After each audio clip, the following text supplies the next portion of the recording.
Looking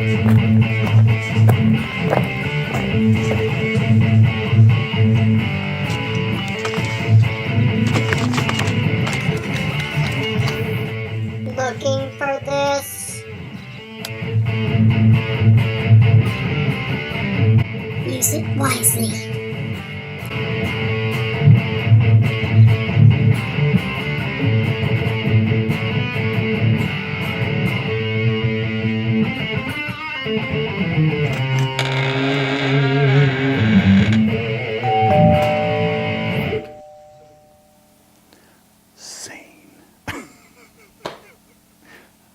This is Bob Ross. We've come here with keys to the door, and I'll be showing you how to make landscapes of music and wonderful things and shapes. And we'll just make a little tree out of this, and oh, we'll just make this a little pond, and we're going to do all kinds of wonderful things with learning music theory. Anyway, key to the door. So if you've suffered through my videos up to this point, you've gone through scales and chords and some musical terms and history and some other nonsense, and definitely some really good dry erase sniffing. But anyway, so what we're going to talk about today is a trick that I talked about earlier that I used, came up with myself, that has really helped me in theory and figuring things out. If you go on the internet, you can find it. It's called the circle of fifths. The method they teach on the internet and places I've looked works. It's not easy. I figured a different way out before they did because I'm so much smarter. Anyway, my method works for me. You can go online and look at their methods if they work for you, whatever. But the concept remains the same. I'm going to give you some real basic musical notation information to start off with so things can put in context a little bit better. I'm not going to teach you to read music. That's actually never going to make a video to do that. But there are some things we need to understand. If we look at, let's see if I can do this. I used to be able to do this. Okay, well, I can't do that anymore. Make a treble clef. I practiced that actually. No, that's the wrong way. So it's, anyway. Bringing the stuff up with Fun with, wait a minute. Now I can do it. So let's like a staff of music. I can't even draw a straight line. So if you've ever learned music, how to read music, you know that the spaces are F, A, C, E, face. In your face, right? And then we've got every good boy, that's a D, boy does fine. E, G, B, D, F. Now, there's some other really cool acronyms that I can't use because some kids might be watching this that are really fun. However you can use to remember face and every good boy does fine. These are, when you have a note here, obviously that's going to be E. Okay. These are significant because when you're learning to read music, you're going to be given a key signature like, let's say, key of G. So, you know, G is going to look like that with your whatever there that I can't draw. And you're going to, so if you're given some music and it's got, you know, some sharps here and here and here, you're going to say, you know, what key signature is that? Well, I started playing band in fourth grade, all the way up through high school.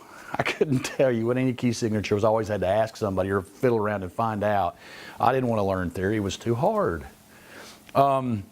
This method I'm going to teach you will tell you how to, for key signatures, it'll tell you what notes are flat or sharp in a scale, and so on and so forth. So we're going to start off with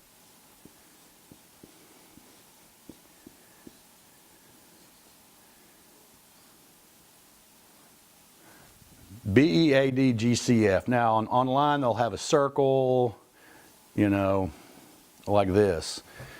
And I don't do that because I think linear. I know it's probably a mental illness I've had for years, but I think linear. I don't think in circles. I don't know why. So, B-E-A-D. Well, that's easy enough. Bead. I mean, if you had an R, it'd be beard, but it's bead, right? And then G-C-F. Well, I can't tell you how to remember that. But if you think about B, C, D, E, 4. E, F, G, A, 4. So you could say, well, that's the circle of fourths. Why are you calling it the circle of fifths? Well, most of the time when people write this out, they write it backwards, etc. So if you went F, G, A, B, C, fifth. So it's 4 that way or 5 that way. Who cares? It's all math. I wrote it this way because that's honestly, I wasn't thinking of fourths. I just figured this out. I mean, it was total, I just sat down and just was like trying to figure out a way to cheat or shortcut or not have to memorize. I came up with this. This works for me. How does this work? Well, let's say we know the key of C has no sharps or flats. It's just do, re, mi, fa, sol, la, ti, do, C, D, E, F, G, A, B, C. If that's too fast, you can slow it down. And then, of course, it would sound like do, do. Anyway, very bad attempt at special effects. So, producer, go back and edit what I said and slow it down so it sounds like that, right? Anyway, so back on track, which I don't know if we've ever been. Oh, yeah. It took me 3 days to write that neatly, by the way. I had to erase it 48 times, and I got hit with a ruler a lot. My hand hurts. But anyway, so the elves came in at night and wrote that, actually. Back on track, which I don't think we've been on the whole time, have we? Okay, so you could say, what are the sharps in the key of, just pick one. Give me one. D, okay, D will work. Let's see. So let's write D, E, F, G, A, B, C, and then D again. Well, if you go back to my scale lesson, I know you watched that, although you got an F on your quiz. If we look here, we say that is a whole step, right? And that is a whole step. That is a half step. And that is a whole step.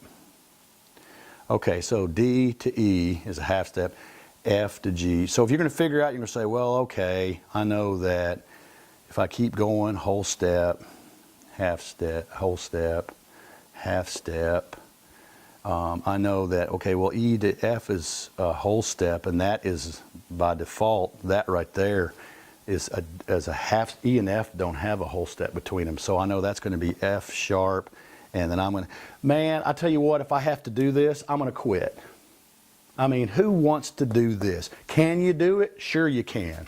Can you do it over and over and over again and finally figure everything out? Yeah, but who wants to do that nightmare? So, I'm just actually showing you this to show you how this actually ties back into previous lessons. So, let's go up here and let's take the key of D. Well, the way this method works, if you go this way for sharps, or they call them, they're not sharps, they're called natural scales, and then there's minor scales, and there's flat scales. And that actually might not be correct. Anyway, you can Google that and find out, and then you can comment and tell me that I was wrong. Anyway, so the method to find out what's sharp in the key of D is you skip the first one, and then you go to everything beyond is sharp in the key of D. So F is sharp and C is sharp. Now, how do you translate this to key signatures? If you go to a key signature and you see 2 sharps on the staff, you can say 1, 2, skip 1, key of D.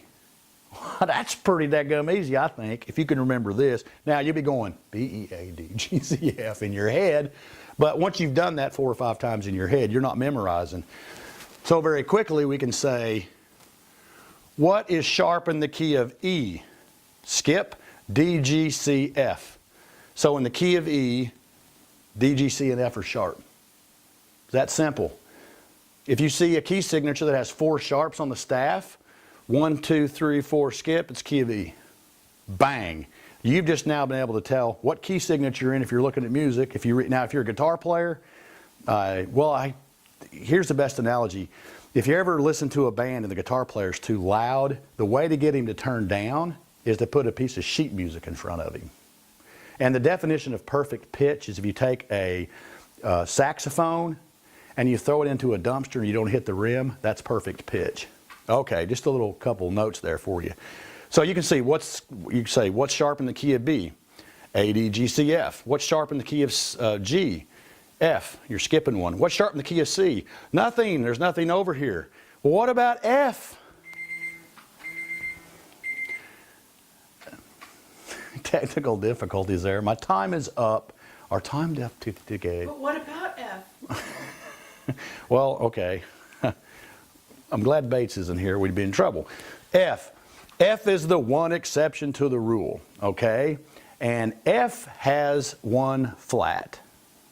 So there are always exceptions in math. Well, math, there aren't exceptions.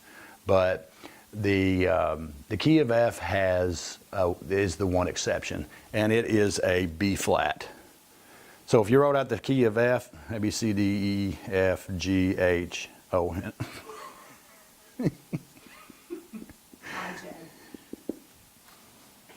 Okay, it would be B flat. So if you can remember that the exception to the rule is F, which is B flat. Okay, so now with this simple formula you've gotten here, you can very quickly tell what the sharps and flats. Another little trick here is that 80% of Western music, especially pop, rock, blues, and so on, is, let's take the C major scale again. And if you remember from our chord theory class, this is 1 major, minor 2, minor 3, major 4th, 5th, minor 6, major 7, right? Well, let's say in the key of C, you want to, Western music is 1-4-5.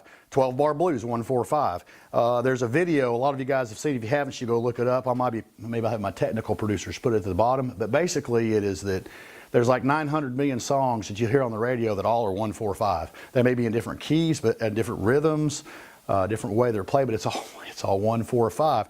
The nice little thing about this is, let's look at C. What is 4 and 5? Here. Here's C. Guess what? G is 5, F is 4. So if you look at this, I can know that the 4th and the 5th chords in the key of A are E and D. And if you want to even take it further, you can go on farther. What is the 6th of the key of C? The 6th is A, right? 6.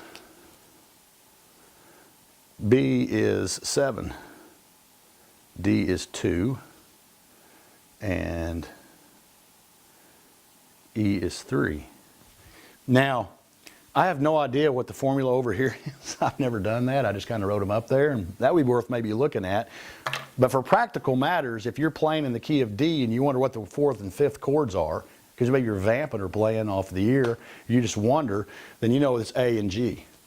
So now you can tell what the 4th and 5th chords are of the scale of the chords are of the key you're playing in. You can also tell a key signature in a matter of moments. I would say seconds, but you got to memorize this and use it a couple times. Or you can tell what's a sharp flat in a scale very quickly by just skipping one. And there's another method for flats where you can go back and everything behind it. We won't cover that today. If anybody's interested in learning the flat scales, give me a comment or a question, and I can give you information on that. I usually don't cover that when I'm teaching theory, just because it's good information to have, but how often are you playing in a flat scale?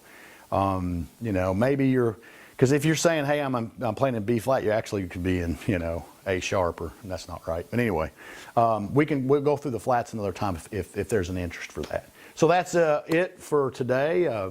We're going to wrap that up, and we appreciate everybody coming out. And test scores are coming up. I really appreciate everybody taking the time to study, and we'll get back to you on another lesson here real quick. Thanks. Are you ready for quiz number 2? Too bad you have to be.